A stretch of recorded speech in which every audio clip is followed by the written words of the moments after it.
법칙. 사람들은 비전보다 리더를 먼저 받아들인다. 1997년 가을에 나는 직원 몇 명과 함께 인도를 방문해서 그곳에서 4차례의 리더십 세미나를 진행할 기회를 얻었다. 그 뒤로 수십 년 동안에 우리는 전 세계 모든 곳을 다니며 같은 일을 반복했다. 이 여행은 내게 깊은 인상을 남겼다. 인도는 온갖 다양한 볼것으로 가득한 나라였다. 나는 따뜻하고 멋진 사람들이 살아가는 이 아름다운 땅에서 수용의 법칙을 새삼 떠올렸다. 델리에 처음 발을 디딘 순간은 지금도 잊을 수가 없다. 공항을 빠져나오자마자 마치 다른 별로 이동한 듯한 느낌이 들었다. 어디서나 사람들의 무리가 보였다. 그들은 자전거로 거리를 누리며 자동차를 운전하고 낙타와 코끼리를 타고 다녔다. 거리는 사람들로 가득했으며 일부는 보도 위에서 잠을 자기도 했다. 우리가 가는 곳마다 동물들이 자유롭게 돌아다녔고 모든 것이 살아 움직이는 듯했다. 호텔에 가기 위해서 자동차를 타고 시내 중심가를 지날 때 또 다른 뭔가가 눈에 들어왔다. 바로 현수막이었다. 인도 독립 50주년을 축하하는 현수막이 한 사람의 거대한 사진과 함께 사방에 걸려 있었다. 바로 마하트마 간디였다.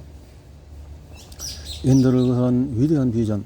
오늘 우리는 간디가 위대한 리더라는 사실을 지극히 당연하게 받아들인다. 하지만 그의 리더십과 관련된 이야기는 수용의 법칙을 설명하는데 대단히 훌륭한 교과서다. 사람들에게 마하트마, 즉 위대한 영혼이라고 불리는 모한다스 간디는 영국 런던에서 교육을 받았다. 그는 법률 공부를 마친 뒤에 인도로 돌아왔고 얼마 후에 다시 남아프리카 공화국으로 건너갔다. 그리고 그곳에서 변호사와 정치운동으로 20년간 활동했다. 그는 남아프리카 공화국 정부의 압제 속에서 학대받고 차별받는 인도인들과 여러 소수 민족의 권리를 위해 싸웠으며 그 과정에서 리더의 자질을 갖고 닦았다. 1914년 인도로 돌아왔을 때 간디는 이미 고국의 시민들에게 큰 존경을 받는 유명 인사가 되어 있었다. 그 뒤로 수년간 전국 각지에서 시위와 파업을 주도하자 사람들은 그의 주위에 몰려들었고 그가 더 큰 리더십을 보여주기를 기대했다. 1920년 간디는 인도로 돌아온 지 불과 6년 만에 전 인도 자치연맹의 대표로 선출이 되었다. 간디의 삶에서 가장 놀라운 대목은 인도의 리더가 되었다는 사실보다 자유를 얻는 방법에 대한 국민의 관점을 바꿔놓았다는 점이다. 과거 인도인들은 목표를 달성하기 위해서 번번이 폭력을 사용했다. 영국 통치자들에게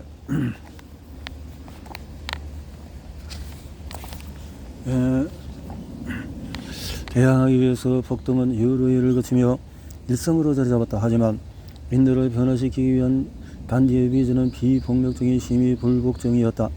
언젠가 그는 이렇게 말한 적이 있다. 비폭력은 인류가 사용할 수 있는 가장 위대한 힘이다. 사람들이 고안해낸 어떤 파괴적인 무기보다도 강력한 힘을 발휘한다. 리더는 꿈을 찾고 미래를 설계한다. 간디는 평화로운 불복종과 비협조로 영국인들의 압제에 맞서야 한다고 인도인들을 독려했다. 심지어 1919년 영국군이 암리차르에서 무려 1000명이 넘는 시민을 무참히 살육했을 때도 그는 굴하지 말고 일어서되 맞서 싸우자는 말라고 사람들을 다독였다. 물론 그가 생각하는 방향으로 모두를 이끌기는 쉽지가 않았다. 하지만 인도인들은 간디를 리더로 수용했기에 그의 비전을 받아들였다. 그리고 충실히 그의 뒤를 따랐다. 간디가 인도 국민에게 싸우지 말라고 당부하자 모두가 싸움을 멈췄다. 우리 모든 국민에게 외국산 옷을 불태우고 집에서 직접 짠 옷감으로만 옷을 만들어서 입자고 호소했을 때 수백만 명이 그의 뜻에 동참했다. 소금법에 항의하는 차원에서 바다로의 행진을 계획하고 이를 영국인들에 대한 시민 불복종 운동의 기폭제로 삼기로 했을 때도 인도의 리더들은 그를 따라 단디시까지 320km를 걸었다. 그리고 그곳에서 영국 정부에 체포되었다. 독립을 향한 인도인들의 투쟁은 더디고 고통스러웠다. 그러나 간디는 강력한 리더십을 바탕으로 약속을 지켰다. 1947년 인도는 마침내 독립을 쟁취했다. 인도 국민은 간디를 리더로 받아들였기 때문에 그의 비전을 받아들였으며 덕분에 독립을 실현할 수 있었다.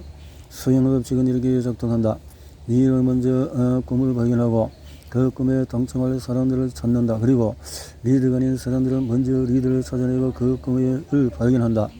리더는 먼저 꿈을 발견하고 그 꿈에 동참할 사람들을 찾는다. 꿈을 사람들이 당신을 리더로 받아들이는가?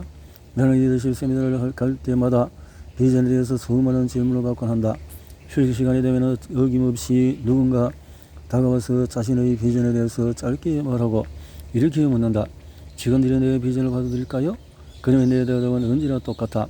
그보다 먼저 이 질문에 대답해 보세요. 그 사람들은 당신을 리더로 받아들입니까? 많은 사람이 비전에 거꾸로 접근한다. 리더가 추구하는 대의에 훌륭하다면 사람들이 무조건 받아들이고 따르리라고 생각하는 것이다. 하지만 리더십은 대개 그런 식으로 작동하지 않는다. 사람들이 먼저 따르는 것은 비전이 아니다. 그들은 가치 있는 비전을 제시하는 훌륭한 리더를 따른다. 사람들은 리더를 먼저 받아들이고 그 다음에 리더의 비전을 받아들인다. 이 점을 제대로 이해한다면 리더십이 사람들이 먼저 따르는 것은 비전이 아니다. 그들은 가치 있는 비전을 제시하는 훌륭한 리더를 따른다.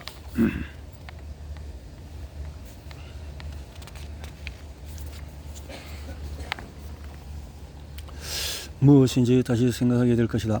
그리고 사람들을 이끄는 방식을 근본적으로 바꿀 수 있을 것이다. 과거 닷컴붐이 한창일 때 비즈니스 위크에 실린 기사 한 편을 읽은 적이 있다. 컴퓨터 산업 분야의 벤처 캐피털 투자자들과 협력 관계를 맺은 창업가들의 기사였다. 당시 캘리포니아의 실리콘밸리는 컴퓨터계에 잠깐 발을 담근 뒤에 회사를 차리기 위해서 애쓰는 젊은이들로 넘쳐났다.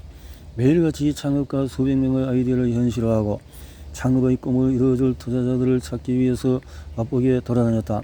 하지만 그들 대부분의 투자를 받는 데 실패했다. 반면에 사업에서 성공을 거둔 경험이 있는 창업가는 그 다음에 회사를 설립하는 데 필요한 돈을 손쉽게 조달했다. 대부분 투자자는 그 창업가의 비전이 무엇인지 관심조차 없었다. 그들은 성공한 경력이 있는 창업가 개인을 인정하고 받아들였기 때문에 그의 아이디어도 기꺼이 받아들인 것이었다. 이 기사를 쓴 사람은 소프트웨어 기업 창업가인 주디스 에스 드림과 그녀의 파트너를 인터뷰했다. 그때까지 그들은 두 개의 회사를 창업했다. 첫 번째 회사를 설립했을 때 아이디어도 좋았고 성공 가능성이 100%였음에도 불구하고 회사를 개업하기까지 6개월이 걸렸다. 그리고 수많은 투자 설명회를 통해서 간신히 자금을 조달할 수 있었다. 하지만 두 번째 스타트업은 순식간에 문을 열었다. 그녀가 $500만 투자받는데 필요했던 것은 2통의 전화뿐이었으며 통화시간도 단 몇 분에 불과했다. 에스트리는 말에 따르면 자신이 두 번째 회사를 세운다는 소문이 돌자마자 벤처 캐피털 투자자들이 너도 전화를 걸어서 투자를 받아달라고 사정했다고 한다. 왜 모든 상황이 갑자기 바뀐 것일까? 바로 수용의 법칙 때문이었다. 투자자들은 먼저 그녀를 받아들였다. 그래서 앞을 내다볼 수 없는 상황 속에서도 그녀가 어떤 비전을 제시하더라도 이를 기꺼이 받아들일 준비가 되어 있었던 것이다. 리더를 받아들이는 3단계 과정은 사람들에게 비전을 제시하기 전에 당신을 리더로 받아들여야 하는 이유를 제공해야 한다. 1단계 리더의 성품을 받아들인다. 받아들임의 과정은 항상 신뢰와 함께 시작이 된다. 그 점에 대해서는 앞서 신뢰의 법칙에서 이미 충분히 설명했으니 여기서 너무 많은 이야기를 할 필요는 없을 것 같다. 2단계 리더의 능력을 받아들인다. 능력이 없으면 리더십도 없다. 사람들은 생산성이 낮고 실적이 부족한 리더를 받아들이지 않는다.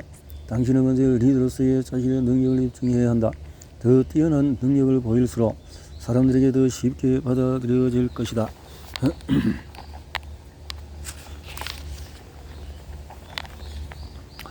2단계 리더의 헌신을 받아들인다. 마지막 퍼즐 조각은 헌신이다. 사람들은 헌신이 부족한 리더를 받아들이지 않는다. 오로지 헌신만이 비전에 전념할 수 있는 방법이며 리더는 자신의 헌신을 입증해야만 사람들에게 받아들여질 수 있다. 받아들임의 과정에 대해서 하나만 더 말하고 싶다. 사람들이 리더를 수용하는 것은 영원하지가 않다. 나는 한때 사람들에게 리더로 받아들여졌지만은 내 비전이 바뀌면서 그들의 수용을 되찾아야 했던 경험을 몇 차례 했다. 예전에 나는 어느 시골 교회에서 목사로 일하다가 그 자리를 내려놓았다. 그러자 어떤 사람들은 내가 신념을 저버렸다며 항의했다. 그들은 내가 가치관을 배반하고 돈을 쫓고 있다고 생각했다. 하지만 나는 그렇게 진로를 바꾼 것이 옳다고 생각했다. 더 많은 사람의 삶의 가치를 더하는 길이며 더 많은 청중에게 내가 추구하는 가치를 전달하는 방법이었기 때문이다. 그들 일부가 내 결정이 옳았음을 인정하고 나를 다시 리더로 받아들이기까지는 20년이 걸렸다.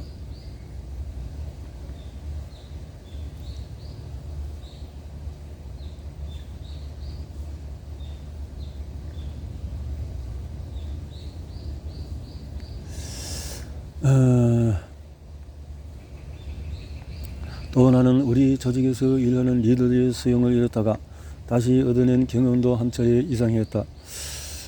앞에서도 말했지만 내가 존 맥스웰 팀 설립을 추진했을 때 우리 조직의 리더들은 우리가 실현하고자 하는 가치를 왜곡시킬지도 모르는 수천 명에게 내 이름을 빌려주는 것이 별로 좋지 않은 아이디어라고 했다. 또 내가 우리 단체를 리더를 훈련하는 기관에서 리더를 혁신시키는 조직으로 바꾸려 했을 때도 이 사회의 몇몇 이사들은 내 생각을 이해하지 못했고 이사직에서 사임했다. 그 일로 크게 상심했지만 나는 그 결정이 100% 옳은 선택이라고 자신했다. 나는 나 자신과 내가 추구하는 비전의 가치를 믿었다. 리더로서 조직 구성원의 수용을 잃었다면 어떻게든 다시 얻어내야 한다. 나는 우리 조직의 리더들에게 어떻게 다시 받아들여졌을까? 행동이 답이었다. 말만으로 사람들의 지지를 끌어낼 수가 없다. 그리고 앞으로 나아가지 않으면 자원과 기회가 주어지지 않는다. 나는 작은 승리들을 통해서 내 비전이 효과가 있다는 사실을 보여주었고 내 능력을 입증했다. 비전의 작은 조각들을 계속해서 현실화하는 한편 훌륭한 성품과 꾸준한 헌신을 보여준다면 분명 사람들에게 다시 받아들여질 것이다.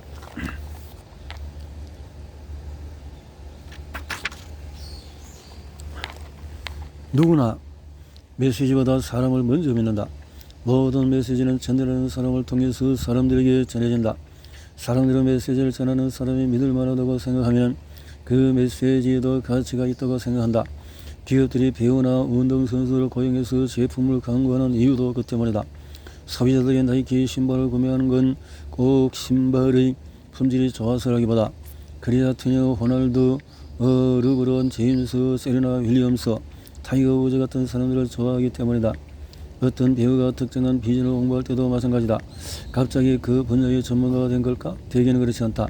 하지만 상관없다. 사람들이 그의 말을 귀담아 듣는 이유는 그를 인간으로서 또는 배우로서 신뢰하기 때문이다.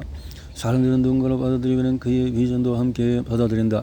그들은 자기가 좋아하는 사람의 의견을 따르고 싶어 한다. 사람들이 자기가 좋아하는 사람의 의견을 따르고 싶어 한다. 사람들이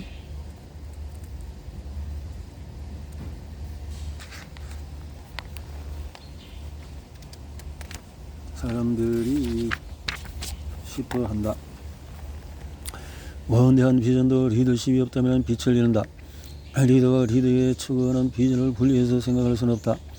이는 둘 중에 하나를 고르는 문제가 아니기 때문이다. 리더와 비전은 늘 함께 움직일 수밖에 없다. 아래와 편은 사람들이 리더가 그의 비전에 반응하는 다양한 결과 양상을 보여준다. 리더는 좋아하지 않는다. 좋아한다. 자, 비전은 좋아하지 않는다. 결과는 다른 리더를 찾는다. 좋아한다. 비전 다른 리더를 찾는다. 그렇지. 좋아한다. 리더. 각각의 경우 좀 더 자세히 살펴보자. 리더와 비전을 모두 좋아하지 않을 경우에 다른 리더를 찾는다. 사람들이 리더와 비전을 모두 좋아하지 않는데도 따르는 그 이유는 오로지 그 리더가 권력을 쥐고 있기 때문이다. 이는 물리적인 폭력의 위협처럼 악의적인 힘을 수도 있고 직원들에게 급여를 지불하는 것처럼 괜찮은 권한일 수도 있다. 만일 사람들에게 선택의 여지가 있다면 그런 이들을 따르지 않을 것이다. 심지어 선택권이 없을 때도 사람들은 따를 만한 다른 이들을 찾기 시작한다. 리더를 좋아하지 않으나 비전을 좋아하는 경우 다른 리더를 찾는다. 사람들은 리더가 제시한 비전은 좋아하지만 리더를 좋아하지 않으면 다른 리더를 찾는다. 프로 스포츠 감독들이 팀을 자주 옮겨 다니는 이유도 그 때문이다. 어느 팀이나 추구하는 비전은 똑같아. 우승컵을 들어올리는 것이다. 하지만 선수들이 항상 리더를 신뢰하는 것은 아니다. 구단주가 모든 선수를 해고할 수는 없는 노릇이다. 대신 리더를 내보내고 선수들이 좋아할 만한 다른 감독을 영입할 수밖에 없다. 감독들의 능력은 거의 비슷하다. 시스템의 효율성도 그렇게 다르지 않다. 그들을 차별하는 요인은 리더십 역량과 선수들에게서 받는 신뢰 수준이다. 리더를 좋아하지만 비전을 좋아하지 않을 경우 다른 비전을 찾는다. 사람들은 리더의 비전에 동의하지 못할 때 여러 가지 형태로 반응한다. 비전을 바꾸도록 리더를 설득하기도 하고 때로는 생각을 바꿔서 리더의 관점을 받아들이기도 한다. 혹은 서로 합의에 이룰 수 있는 지점을 찾기도 한다. 하지만 리더를 좋아하는 한 전적으로 거부하는 일은 거의 없으며 대개는 리더를 따른다. 이를 잘 보여주는 사례가 영국에 있었다. 토니 블레어는 오랫동안 영국의 총리로 재임한 인물이다. 그는 선거에서 3번이나 총리로 뽑혔을 정도로 인기 있는 리더였다. 하지만 영국 국민 다수는 이라크 전쟁에 참전하고자 하는 블레어 정책에 반대했다. 국민 대다수가 반대하는 정책을 제시한 블레어가 어떻게 총리 자리에 오래 머무를 수 있었던 걸까? 그 이유는 영국 국민이 그를 리더로 받아들였기 때문이다. 그래서 생각이 달랐음에도 그를 용납할 수가 있었다. 리더로 블레어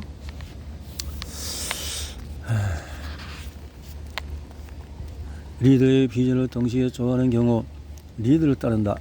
리더를 좋아하고 리더가 제시하는 비전의 가치를 믿는 사람들은 아무리 어려움이 낙지가 역경을 해도 그를 따른다. 간디의 시대에 살았던 인도인들이 영국 군인들의 자국민 학살에 맞서 싸우기를 거부한 것도 그 때문이다. 인류를 달에 보내야겠다는 케네디 대통령의 비전이 미국의 우주개발 프로그램을 통해서 실현된 것도 그런 이유에서다. 마틴 루터 킹이 암살된 뒤에도 사람들이 희망을 품고 킹이 제시한 꿈을 이루기 위해 노력한 이유도 여기에 있다. 리더와 비전을 믿을 때 사람들은 벽에 부딪히고 절망적인 상황이어도 계속해서 경주를 이어나간다. 원대한 비전이나 거창한 목표를 세우는 것만으로는 사람들을 따르게 할 수가 없다. 먼저 자신이 더 나은 리더가 되고 사람들에게 받아들여야 한다. 비전을 실현하려면 반드시 그래야 한다. 소형의 법칙을 무시하는 사람은 리더로 성공할 수가 없다. 신뢰는 선순환의 시작이다. 과거의 사람들을 설득해서 비전을 다르게 하는데 실패한 적이 있다면 자신도 모르는 사이에 수행의 법칙을 어겼을지도 모른다. 반대로 어려운 시기에도 팀과 조직을 이끌고 묵묵히 앞으로 나아가고 있다면 사람들에게 전적으로 받아들여졌다는 증거다. 델타 항공의 CEO 에드바스 티안이 코로나19가 유행할 당시에 보여준 모습이 바로 그러했다. 2021년 4월에 델타 항공은 직원들에게 본사로 복귀해서 다시 근무를 시작하게 해달라고 요청했다. 2021년 6월 10일 바스티안은 다음과 같은 환영의 메시지를 인스타그램에 제시했다. 우리 회사 역사상 가장 힘겨웠던 한 해가 지나고 근로원사의 문을 공식적으로 다시 열어서 델타 항공에 가족 여러분을 애틀란타로 맞이하게 되어 몹시 기쁩니다. 여러분과 여러분이 만드는 문화는 델타의 가장 큰 차별점입니다. 협업은 우리가 창조하는 모든 것이 가장 핵심을 이룹니다. 그리고 협업의 효과는 우리가 물리적으로 한 곳에 일할 때 가장 큽니다. 델타 가족 여러분이 지난 한 해 동안 보여준 높은 회복력에 감사드립니다. 늘 미소를 지며 출근해서 고객들에게 안전하고 쾌적한 경험을 제공하기 위해 매일같이 열심히 준비했던 여러 부서의 직원들에게 고마움을 전합니다. 조사에 따르면 당시 미국 근로자의 81%가 사무실에 복귀하기를 원치 않았고 39%가 회사로 돌아가는 대신에 그만둘 생각을 하고 있던 상황에서 델타 직원들은 모두가 회사로 되돌아갔다. 왜 그랬을까? 바스티안이 이 항공에서 22년을 근무한 경력을 바탕으로 구성원들의 신뢰감을 얻었기 때문이었다. 직원들은 그를 받아들이고 그의 리더십을 따랐다. 바스티안은 1998년 재무 담당 부사장 겸 회계 책임자로 델타 항공에 합류했다. 그리고 2년 뒤에 수석 부사장으로 승진했다. 2001년 9월 11일 테러가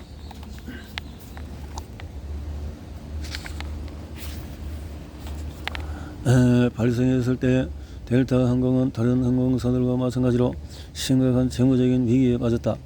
바스티안은 델타 항공이 파산 보호를 신청하고 구조조정을 실시해서 경영을 대대적으로 개선할 필요가 있다고 믿었다. 하지만 자신의 조언이 받아들이지 않자 다른 경력을 쌓기 위해서 회사를 떠났다.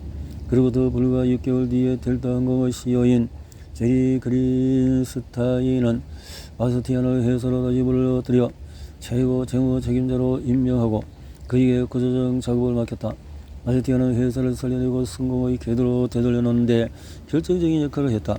2007년 바스티아는 델타 항공의 사장이 되었으며 2016년에 CEO 자리에 올랐다. 델타 항공은 바스티아의 리더십 아래에 성장을 거듭했고 재무적으로도 안정을 찾았다.